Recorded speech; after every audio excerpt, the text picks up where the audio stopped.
Hi friends, my name is Pastor Brian and welcome to the Shift Round Table Talk. The Shift is an organization of young people that are heavenward bound, that have an interest in being in heaven, that want to radically change their lives and they become just like Christ himself. And the round table talks, which are obviously happening on a square table again today, are talks where we have conversations as a group of young people to discuss Christian issues that we believe are left out with gray areas and are not specifically tackled on by several people. And dear friends, allow me to welcome my panelists today and also give them an opportunity to introduce themselves right now. I'm a shifter. I'm Shanae, I'm a shifter. The African shifter, Pastor Munya. Hi guys, I'm Samantha, I'm a shifter. So today, friends, we are looking at one of the interesting topics, but something that is not overly spoken about by most people. And we want to discuss how to overcome sexual sin. Friends, we are talking about sex today. We really want to talk about sex, and I want to free you guys and give you an opportunity to at least speak to our audience and let them know that we are talking about sex. So what are we talking about today? Sex. Oh my word. Oh yeah, you know, it gets so difficult. Most people are engaged in sexual activities, but they don't want to talk about it. Because it's a private act. It's something that's done in private, and then people don't want to even talk about it in the open. So today we want to try and see and look at the Bible and say, and find out, is it sin? If it is sin, what is it that we are supposed to be doing? What does God expect us to be doing, and what does He expect us not to be doing? So allow me to ask Mr. Mapuma to read 1 Corinthians chapter 6, verse 18. 1 Corinthians chapter 6, verse 18, which probably will make our basis text for the discussion that we are going to be having. How to overcome sexual sin. 1 Corinthians chapter 6 verse 18. Flee fornication. Every sin that a man doeth is without the body. But he that committeth fornication sinneth against his own body. Quite an interesting text. You know, when you read the text, the very text tells us that the sin of fornication, which is a sexual sin, or maybe I'll ask someone to define what fornication is also, that particular sin of fornication is a sin that is committed against one's body. Against one's body. So dear friends, I want us to talk about this thing. Because so the first thing that we need to do is probably define what sexual sins are and define what fornication is. And once we have those definitions, then we see whether we are doing those things or we are not. And what are we supposed to do to overcome these very things? Pastor Moyo. Yeah, thank you so much, Pastor Moyo. Today we are tackling something that is complex in nature. But allow me to first say that sex is something that was created by God. It's a gift that was given to mankind by God, right? A lot of people would want to say for pleasure and, but mainly for procreation. And number two, for bonding between two people of the opposite sex, right? That is a man and a woman. Now, if you go in the Bible, read your Bible closely, you would see the verses that would say Adam knew his wife, Abraham knew his wife. That was sex, that is mentioned in the Bible, but these were for procreation purposes. But once it is taken out of wedlock, then it becomes, for married couples, it becomes adultery. But for those who are not yet married, it also becomes fornication. We have diverted from God's original plan. Yes. So we are trying to address young people. So we are speaking about fornication. Yes. We are speaking about fornication. Shanae. Why did you say it like that? Define sexual sins. Okay. What is fornication? To what extent can we begin to say, you're fornicated? When I touch the hand, is that a sexual sin? Okay, so somebody said that sexual sin is anything that causes you to go to sex, to get to sex. So if it propels or prepares or, compels or stimulates you to get to sex, Can I help you? if it stimulates Over the phone? Yeah. It's something. Yeah. there is a verse, it's Genesis 2:24. It says, therefore shall a man leave his father and his mother, and shall cleave unto his wife, and they shall be one flesh. So I'm going back to God's original plan to say that in as much as sex has been shown around from as early as kids now know about sex. You find condoms in primary, you find adolescents, 12, 13 years, they know about sex, kids are kissing and stuff.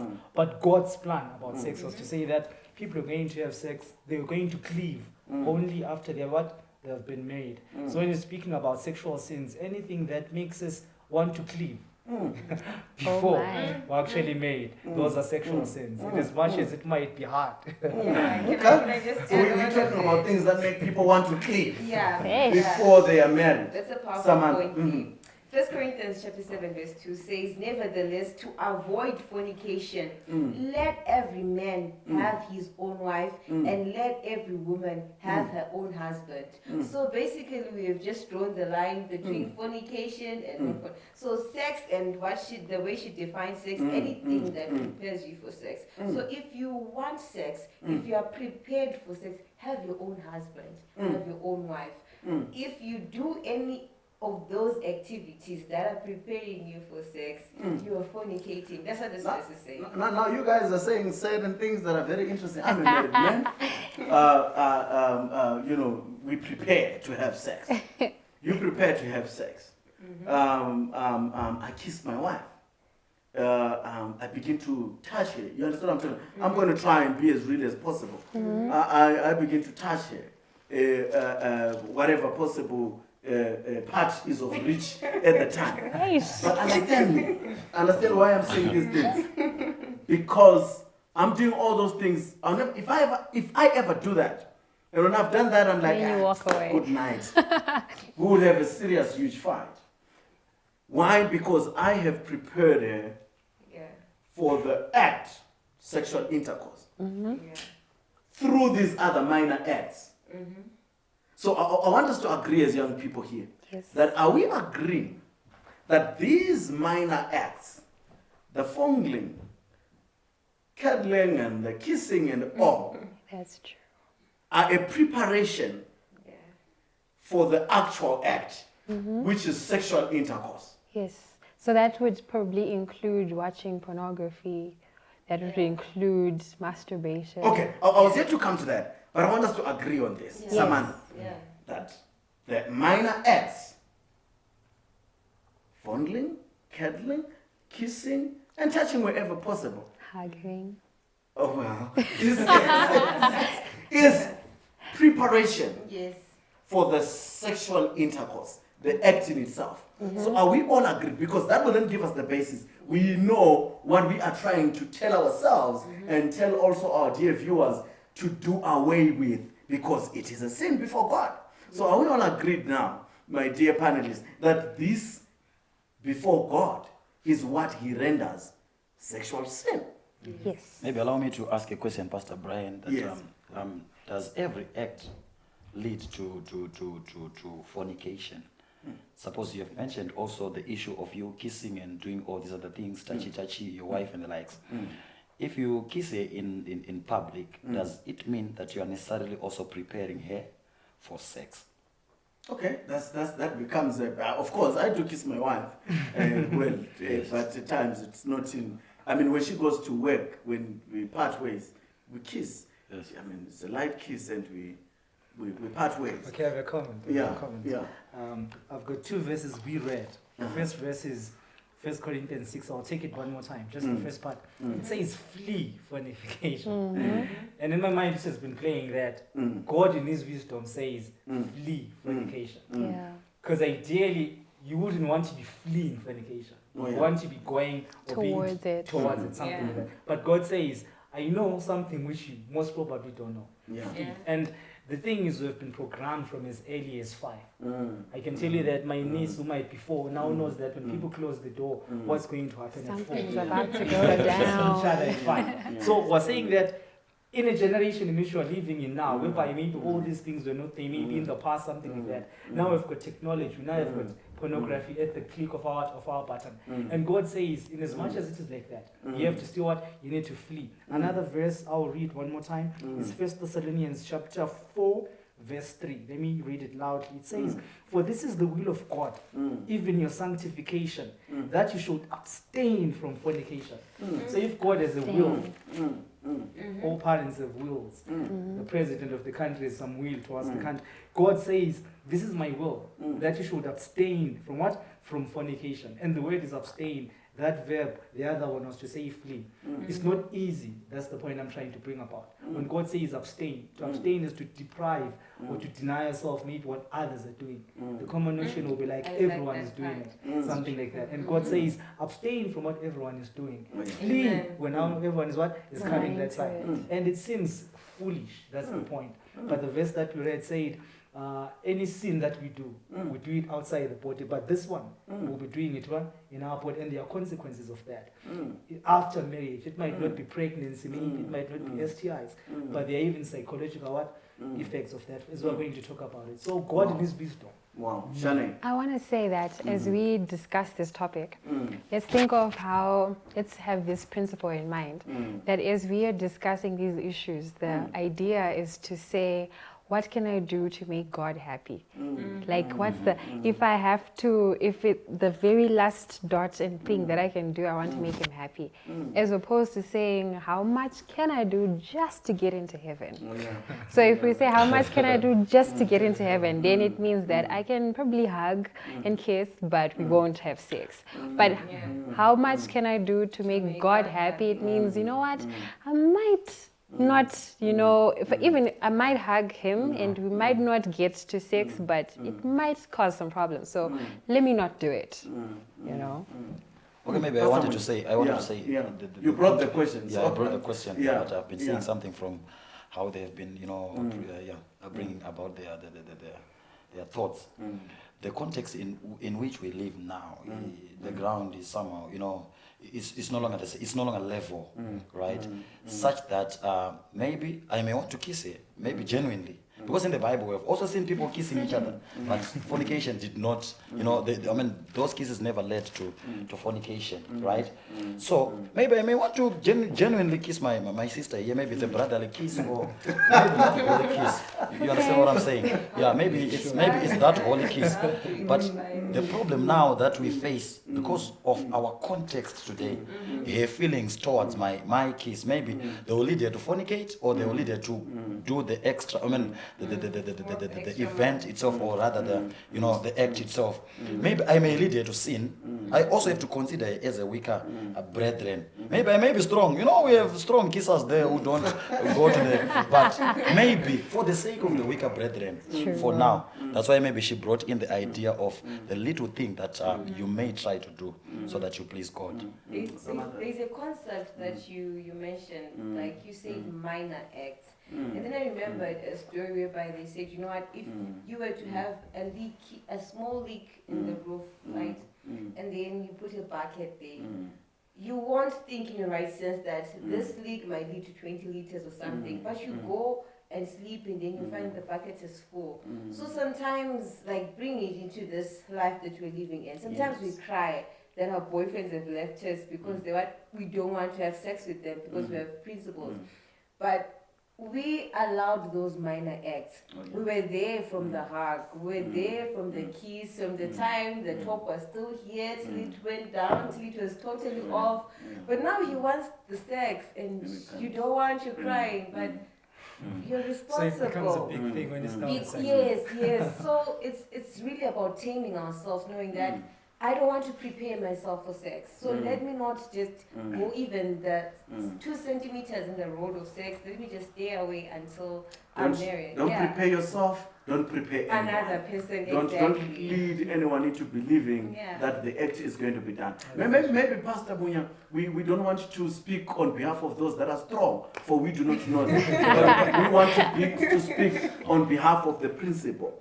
That the principle we have is, I don't know the holy keys as defined in terms of saying, I would know that this one is a holy kiss that he is giving as a greeting and A, B, C, and D. But you understand what I'm talking about. We're speaking to the young people of the 21st century, and they know when they are kissing, It's not holy. That the kissing is not holy. Yeah, That this exactly. kiss and this touch is a kiss and a touch for something else Yeah. other than just a holy greeting. So what we are addressing is specifically that don't begin to be involved, because before God, He clearly knows. We can't fool Him. He Yeah. understands what is at the back of our minds. Exactly. And He knows what we are doing. So He knows we are involved in these sexual acts, which, friends, they are indeed a sin before God. So if they are a sin before God, maybe to also add some sins also, which are sexual acts. What do you think about pornography and masturbation? Can we classify them also as sexual sins? You know, I have something to say. So I didn't know this, but some psychology students from university, we were having some discussion at school. Then they actually told me that apparently the brain cannot differentiate between reality and something that's like fake. That's why we cry when we watch movies, because your brain cannot tell you that, no, you know what, this is not like real. this is Nollywood, this person is not a ghost. And that's why we freak out when we watch those horror movies and you think it's going to happen, because the brain cannot differentiate. So when one is watching pornography, you're literally partaking.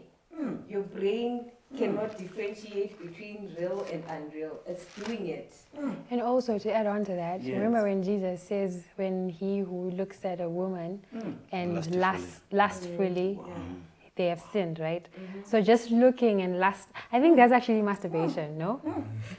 Right? Because if you're looking at a woman and you lust after her, then I don't know what's going on in your mind. The You're way these already. women are out there. So now imagine just looking and thinking about her lustfully. Now imagine actually opening magazines or watching pornography. You know, that's actually deeper than That's why just you get looking. stimulated still if you watch those things, because your brain is feeling it. Let's address these things, I have Mr. a question. Makum. We have these things in our phones as young people. I mean, we watch pornography. People watch pornography on a day-to-day basis. Yeah. The movies, the kind of movies that people are watching now, most of them don't. They actually have acts of pornography throughout the movie. And because why I'm saying this is because for most people, when you speak of pornography, an individual is thinking about buying a DVD. Yeah. Or going Straight on up, you know, or Pornhub. going on these sites where Porn there's pornography and purchasing that and then saying, no, I'm sitting down to watch pornography. But what about the pornographic content that is embedded within these? It's little? It's real. It's real stuff, It's isn't it, Mr. real. Mapu? Oh my gosh. Okay, we have It's to real. ask a similar question to say Yeah. the challenge with this topic specifically is on the practicality. Remember, I once made mention of the fact that there is reality, there is expectation. Most people wouldn't date or wouldn't be comfortable dating someone who's having all these principles of saying that at least they're not even kissing, they're not even doing this. Because kissing, for instance, or even cuddling someone comes with the connotation to say they love me. If they are not doing it to me, they're doing it to someone else. That's the notion that's out there as young people. So really it becomes impractical. It will go on to say that people will even ask to say, why do you even date someone? You get it? Because there are all these other things that are going in before. You watch all these movies, you watch all these series, you watch all these things. Even at times you're not watching things, you're watching soccer online. There'll be pornography, those pop-ups that are there looking for you when you're not looking for them as well. So my question was, is it really practical in terms of practicality? The question is, how can we overcome sexual sin? The thing is, somehow, as we move, as you're driving, as you're walking in town, there's sexual sins everywhere. Today, when you woke up, sexual sins as well. You thought about it, you saw someone, you might not have lusted or greeted them, but it might have been there. And we're saying, in a few minutes to go, how can we try to overcome that? All right, so maybe before we begin to tackle and try and help each other in terms of how we should be able to overcome that particular this sexual sin, masturbation is also another big problem because people are fleeing away from the actual act Doing of sexual intercourse with the opposite sex, And they say it's safe. and then it's called not self-service. Yes. No, and they do self-service. They help themselves in the corners and things like that. That is still sin before God. Yes. I have a comment.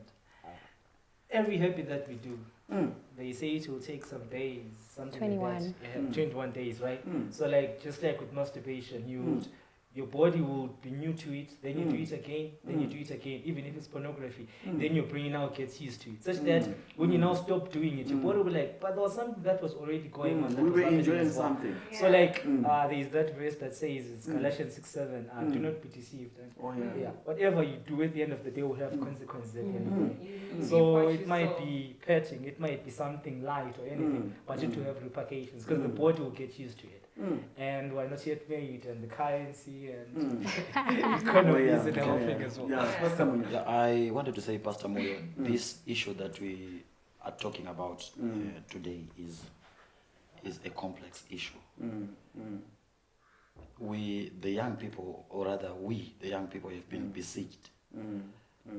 And the Bible is saying here in 1 John 2 verse 16, these are the avenues which the devil uses to feed us with information that stays in our subconscious mind. Wherever we go, you can either decide to do what they have called secret service, that is masturbation, or you may decide to do fornication, but still there's an act, right? It says, for all that is in the world, number one, the lust of the flesh. The devil wants us to long for the act, to long for the act. He feeds my eyes with something, maybe a beautiful woman, someone who's, I don't know, properly or improperly dressed, depending with your context now, right? And maybe with something that is online, something that is, so that he feeds my eyes with something that stays in my subconscious mind, so that at the end of the day, I have a longing. This longing now is, or this desire, right? It's quenched either by masturbation, which is a sin that emanated out of a lust, right? Or fornication, which is an end result of a lust. So at the end of the day, everything, right? Every path that lust will take you through, it's a sin, because lust is a sin before God. And it says, for all that is in the world, the lust of the flesh and the lust of the eyes.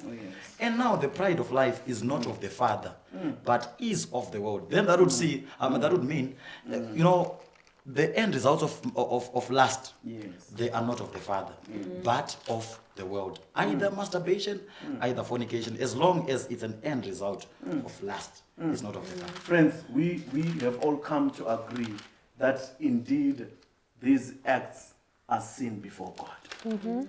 Fornication is a worse sin, if I may call it, because it's an act committed against one's own body. And I think as young people, we need to be very careful, because the devil has taken this to capture us. I've listened to a lot of Christians downsizing the sin of fornication. That people are allowed to sleep around before they get married. People are allowed to touch, kiss, masturbate, and watch pornography. And that before God is a sin, and a sin indeed. So, you know, as young people, we need to be able to make a decision and choose to walk the path of righteousness. We need to choose to be set apart. We need to choose to be different from the world and do away with all sexual sins. I'm going to give you guys a few seconds or minutes. I'm quite sure you really are burning. And you so wish or desire to tell one young person out there, and give them, guys, I want powerful statements from all of you. A statement each, Samantha, of what you think each young person out there who is either struggling with pornography, struggling with masturbation, struggling with fondling and cuddling and all, and struggling with the actual act, sexual intercourse in itself, what do you think they can do to overcome this sexual sin? Give me powerful statements, guys. Because we have young people out there who really need this help. We really need the help of overcoming this sexual sin. Samantha. I hope this will sound powerful. Someone verse 1 says, blessed is the man who walketh not, right? And blessed is the man who standeth not. Blessed is the man who sitteth not. So these are 3 steps to sin. You just think about it because you're just walking around, you're thinking about it. And then you stop and stand and like, but I can consider this. And then you sit, you actually do the thing. So abstain from walking first of all. Don't think that by scrolling through the internet and stuff and just seeing the Walking pictures through the web. is walking through the web. Abstain, that's the first step. And also to those, some of us who have been involved in these activities, He is faithful and just to forgive us and to cleanse us from all unrighteousness. We can start afresh and walk with Him again and let go of these sins that are weighing us so badly. Wow. Powerful. Amen. Okay, Amen. I'll address two people here. Number one, the one who is at an initial stage. Then number two, someone who is at a progression stage. First, 2 Timothy chapter 2, verse 22, it will say, it gives us the first F. It says flee, Yeah. right? Flee from fornication. Then James chapter 4, verse 7 gives us the second F. It says fight. Then the Bible would also give us the third F, which says have more faith. So flee, fight, and have more faith with Jesus. It's very, very possible to stop this habit of fornication, masturbation, and Watching pornography. Thank you so much. Shanae. Okay, I want to say that this is exactly like alcoholism. And it's too bad that in this country we don't have, people who AAA meetings and stuff like that. But the way to conquer an addiction is to actually admit that you have a problem. So the problem is, actually, it started here when we said you guys were talking about sex. Because we actually can't talk about it, we don't talk about it, and then because we don't talk about it, we also deceive ourselves and we think that we don't have a problem. Or we say, it doesn't matter. So the first thing is to say, I have a problem. And then you actually go on your knees and pray to God and say, God, I have a problem, I need your help. Because Romans 12, verse 1 says, I beseech you therefore, brethren, by the mercies of God, that He present your bodies a living sacrifice, wholly acceptable unto God. And I'm taken back to Abel and Cain. Abel presented a holy and perfect sacrifice, but Cain didn't. But they both presented sacrifices. So daily we are all presenting our bodies as some sacrifice. But the question is it holy and acceptable unto God? But then how do you then do it? You accept your problem. You ask God to do the leading, and He will, like she said, He's faithful to forgive. And He also is I forget where the statement comes, where it says His biddings are His enablings. Exactly. So when He bids us to be faithful, He will enable us. Even if we've fallen, even if we've gone so deep, like you've slept with 20 people or whatever, His biddings are His enablings. Amen. After all those powerful things. Yeah. Psalms 119, verse 9 and 11. How can a young man cleanse his voice? And the Bible says, by taking heed according to his word. Verse 11, thy word have I hid in my heart, that I might not sin against you. That whole thought that says, God asked the angels, even the devil, and say, have you considered my servant Job? And God will be saying, have you considered my servant Junior? Have you considered my servant Shanae?